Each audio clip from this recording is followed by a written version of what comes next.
So today, things are gonna get a little weird. I have the Plano bag loaded with the weirdest lures that I could find. And as we go through these, if there's something I've missed, please comment and tell me, because I'm super curious about this. Like you guys, I'm a super tackle junkie. Everybody at Wired to Fish is a tackle junkie. So we're gonna take a look at some of these lures and see where they can actually apply, what they look like underwater, because when you go to Tackle Warehouse, you go to your local bait shop, you look at some of these baits and you go, what does that even do in the water? So that's what we're gonna do today. We're gonna look at it at all different angles, see exactly what they do in the water, and a couple applications where they're actually gonna be useful for catching fish. So as fishermen, we're always trying to find the next best thing, the next best bait.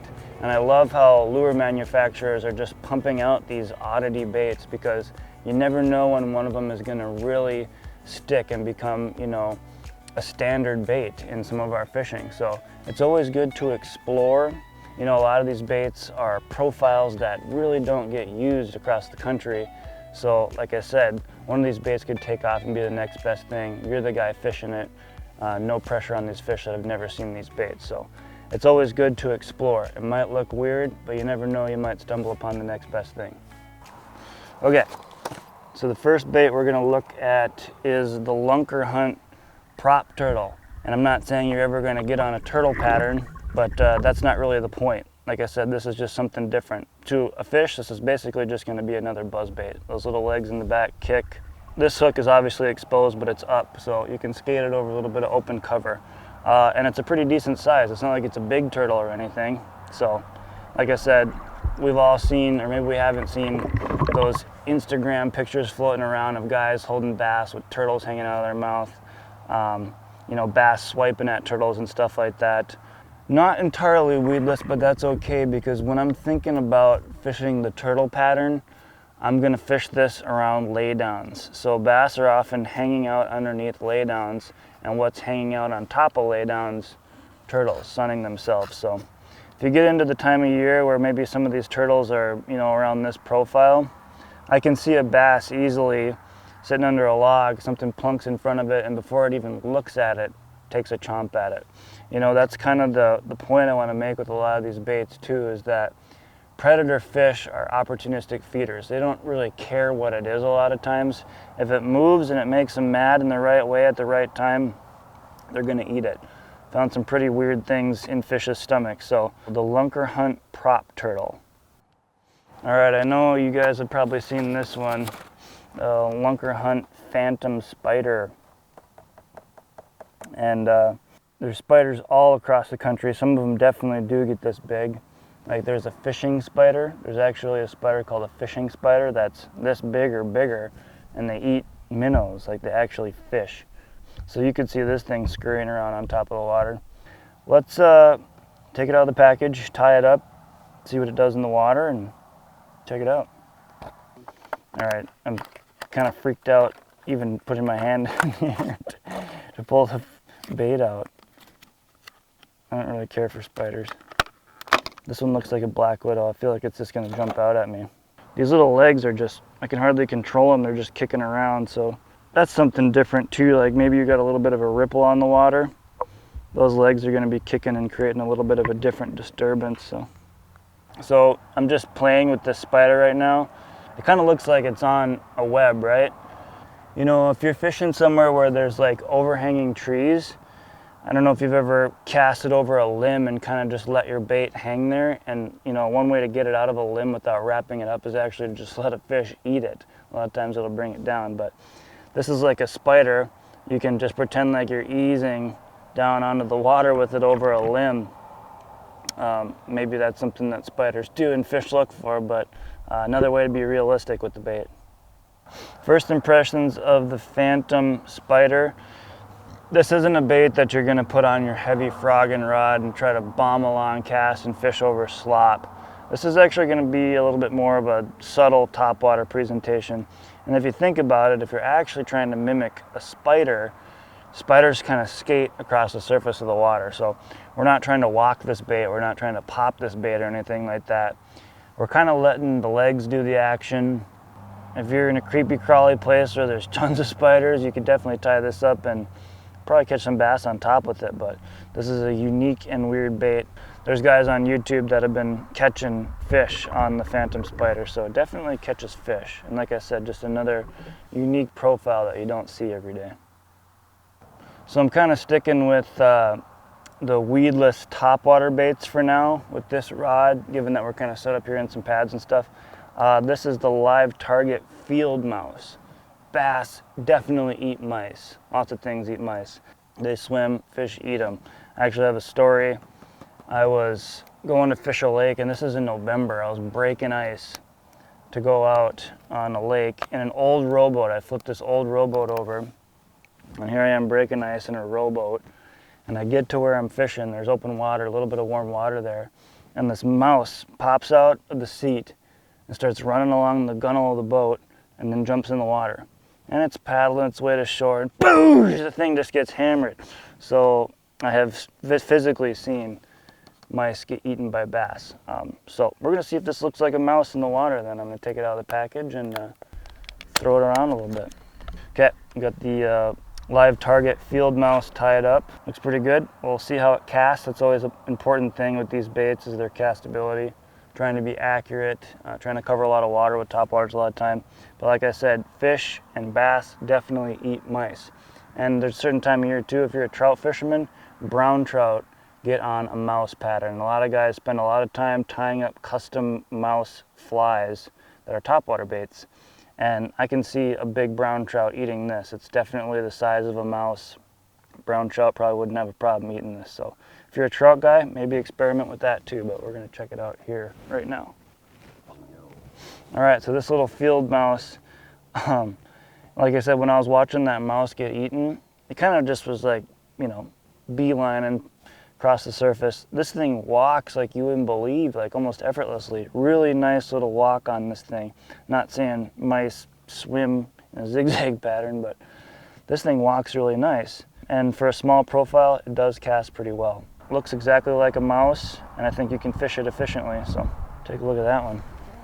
All right, so this is another bait in kind of that hollow body category. This is the Savage Gear Fruck. It's a frog and a duck combined. So it's got a duck profile, but it's got little frog legs in the back. And like I said, it's obviously a hollow bodied type bait. So it compresses and floats on the surface just like a hollow body frog does.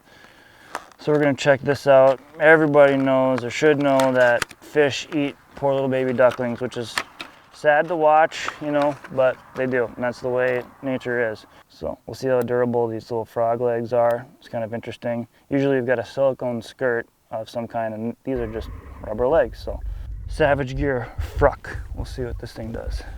Okay, so the first thing I noticed about this bait is that it's pretty heavy. Like, you can cast this thing, you can bomb this thing pretty ways. And the other thing too is it's larger than your standard hollow body frog in profile. So if you're looking to move up to that next level of profile, like on your hollow bodied frog type baits, like I said, this is a little bit larger, so you can move a little bit more water, maybe attract a little bit larger fish. This thing does walk really well.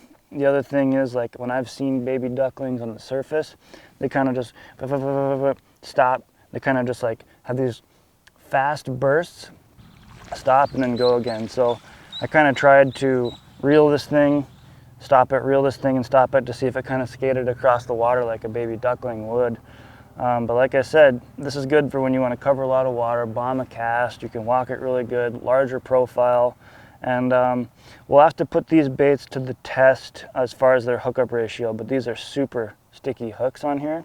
But the compression is always one thing that you think about with these hollow body baits like that. But this one's soft enough, it doesn't seem like it'd be a problem. So on the Fruck, there also is a 3-inch version, which is going to be more of just a normal sized hollow bodied bait. Like I said, the other version is a little bit larger, so like you can throw that big large profile, but if you want to dial it back down and fish it like a regular frog, there's also a 3-inch model available for that as well. Doesn't have to look like a duck. This is obviously a frog pattern. It's a hybrid bait anyway. Who knows if it's a duck, who knows if it's a frog, but a couple different colors and a little duckling profile you can throw in thick cover. So another little bait that I found when I was doing my research is this Supernato Beetle. And I was trying to pick a size, and I wanted to pick something that was you know, closer to a Beetle size. I didn't realize it was going to be this small though, which is kind of cool in a way. So sometimes these little smaller topwater profiles obviously can get you a lot of bites. The cool thing about this bait is that in the front of it, it's got like more of a, well, a jitterbug comes to mind, but those types of baits that really move water like that in front. So you can fish it that way, and you can also pop it with that lip in the front. So like I said, it's a smaller profile bait. So it's not like it's going to be one of those baits that you can cast again on your heavy frogging setups. I'm going to try to throw it on this one today. This is actually more of a light topwater jerkbait rod from Daiwa, but throw it on lighter braid and you can usually get a pretty good cast out of it. So we're going to take this out of the package and like I said, pop it and walk it and see what it does. The first thing I notice is that I can actually bomb this thing a pretty long ways. This thing casts great. So weighted well in the back, little thing like that, and it makes a lot of noise when it's crawling like that. Actually does make a good noise. I'm not super sold on the popping aspect of it, but the crawling is great. Another thing you'll notice about this bait, no appendages. So like a lot of other topwater hollow body baits have appendages that fish sometimes will short strike. And not only is this small profile, but there's really nothing else for them to grab onto. Like they have to eat the whole thing. So if a fish is going to hit this thing, they're probably going to eat it pretty good. So the other thing too is there really isn't a lot of finesse, smaller, downsized, hollow-bodied options out there.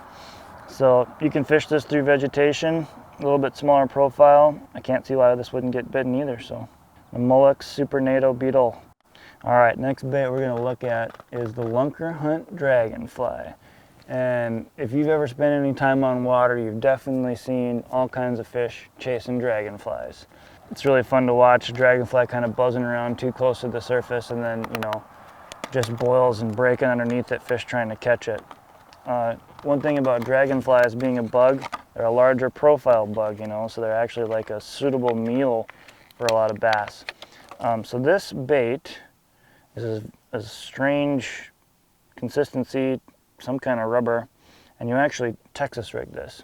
It's got a silicone skirt on it, and I'm going to read the directions on the back, kind of how to fish this thing, because it's not like you can necessarily fish it like an actual dragonfly on the surface of the water, because dragonflies just spaz and buzz on the surface of the water. I mean, you could sit there and shake your tip like crazy and see if you can get it to do that, but the directions for this bait is to kind of swim it on the surface, so that skirt's going to go expand and come back and expand and come back, almost like it's swimming across the water. But it looks quite a bit like a dragonfly. There are certain times a year when dragonflies hatch. They have a nymph stage that starts out in the mud. They hatch, and then all of a sudden there'll be dragonflies everywhere. And that's a lot of times when you see fish breaking, trying to catch dragonflies. It comes on an EWG hook. Again, this is a little bit lighter of a bait, so I'm going to fish it on this light topwater, 30-pound braid. And then we're going to essentially Texas rig this thing weightless, and I'm assuming that the material it's made out of floats, and we'll see what it looks like. What I like about this bait is, you know, good on Lunker Hunt for making a dragonfly profile bait, because to my knowledge there aren't any out there, and everybody knows that bass eat dragonflies. So if there's a time of year when there's dragonflies swarming and there's some good surface activity, give this bait a shot. It's made up of light plastic and a light wire EWG. You could probably put your own EWG on here. It comes with this one, but it makes it kind of light. So I was able to cast it on this rod, but if I had maybe a spinning rod, I might be able to cast it a little bit better. So just be mindful that it's kind of light. All right, so for these next category of baits, we're busting out the beef stick. We got an 8-foot extra heavy swim bait rod, 25-pound fluoro on here. And a lot of these are going to be topwater baits too, but they're big. They're big baits. They're big wake baits, big crawler type baits. So we'll take a look at those. First one we're going to look at is Freddy the Frog. And I think it was iCast 2018 where this got Best in Show in some variety. And Weston is a European company, busting into the bass market a little bit, but they make baits for big predator fish like pike in Europe. So, I mean, look at this thing. This is a fairly complex bait. It's got a lot of segments to it. Big treble hook on the bottom. Big wake bait bill on it. So you can imagine this is a subsurface lure, and all these appendages are going to be kicking around like that. So we're going to tie it up and see what Freddy the Frog looks like. So this thing really surprised me. This thing looks awesome. It walks and crawls very, very true, wakes very well. You can't necessarily burn it, but you don't have to. It makes a really cool noise. All these segments kind of slam together, but it also makes kind of a water popping noise. It's a pretty big profile for some of the bass, especially up here in the North Country. You're not going to be able to throw this in pads. Obviously, there's a lot of exposed hooks there. But this is a mean bait. This is sweet. This thing pushes a lot of water, makes a lot of noise. It's a big profile, so I don't know. Might have to take this thing pike fishing up here, but if you live in the neck of the woods with some bass that aren't too shy of big wake baits like this, probably should check out Freddy the Frog. That's pretty interesting. So we'll take a look at it underwater. I'll show you some of the slow motion stuff above water and underwater, and you can really get a look at how those appendages work, and then take note of the sound too. This thing's pretty loud. It's a cool bait. So the next bait we're going to look at is the Savage Gear 3D bat. And it looks a heck of a lot like a bat. Big profile. Put this more in maybe the pike and muskie category, but you can bring this down to Mexico or South Texas or California, maybe some places in Florida, and truck this thing around and probably catch a big old bass on it. But this is your standard kind of crawler type bait where these wings are going to come out like that, and it's going to have a big wide crawl, make a ton of noise. There's a lot of, like I said, staple musky baits with that same profile. A little bit of hair on the back, and I don't know if you've ever had the opportunity to see a bat fall into the water, but they do definitely spaz out. Bats do not belong in the water, and when they do, their wings make a whole lot of ruckus and they don't get anywhere real fast, so they tend to be easy targets for big predator fish like pike, muskie, big bass. So it's definitely not out of the realm of possibility that a fish would eat a bat. So we're going to tie on this big noisy bat and see what it does in the water. All right, so we just threw the Savage Gear 3D bat out there, and yeah, it's just a true crawler bait, just out there throwing its arms around, making a big commotion. Like I said, pike and muskie have a tendency to crush baits like this, and there's a lot of places in the country where you can throw it for big bass too. So just another crawler bait option. Obviously these wings displace a lot of water, make noise on their own, but let's see if I can calm all these split rings down. Built-in rattle. So it's knocking, it's spitting water, it's crawling, it's making a lot of commotion, drawing attention to itself. So maybe you could throw this later in the evening when there's some bats flying around. One thing that kind of coincides is, like, you know, bats come out and they fly around and they feed on little insects. When there's an abundance of little insects, there's usually an abundance of forage like minnows or bluegills, so that draws up the whole food chain. And when something like this, a big profile bait, hits the surface, when there's already predator fish around, you can probably get bit on it. And I'm saying it's a pretty good bet. You can maybe get bit on a bigger profile bait when there's a presence of the entire food chain. So Savage Gear 3D bat. All right, so the next bait we're going to look at is the Savage Gear Suicide Duck. And this is going to be a little bit more of a pike muskie type bait. Again, if you live in a part of the country that has big bass, why wouldn't they eat this? We are in Minnesota. The state bird is the loon. We get baby loons all the time. And like ducks are usually closer to shore, where loons and baby loons are more apt to venture out into deeper water. So that's a lot of times where you're going to find big pike and muskies. They're not going to be up in a foot of water. They're going to be out on some deep weed beds. So this pattern is a super popular pattern among pike and muskie anglers. It's a baby loon pattern, but we're going to tie that up and see what it does underwater. All right, first impressions of the suicide duck. Doesn't matter how fast you burn this thing, it stays true. It stays on top of the water, it just throws tons of water. I think I'm throwing this on a 6.3 to 1. Yep, 6.3 to 1 reel. You could put it on an 8, 9, or a 10. You're not going to be able to turn this thing over, I don't think. You can burn it really well. So that being said, it's just a good prop bait. Makes a lot of noise, it's a big profile, floats well. Like I said, it's going to draw attention to a lot of larger predator fish. So this bait, you can fish it just like this. It's kind of a free swinging treble hook that you can pinned down on the top. Now it doesn't go anywhere. But it also comes with the option, there's a little place where you can attach a split ring here. So we'll attach a split ring, and we'll put another feathered treble hook on the back of this, so you have a hook on the bottom as well.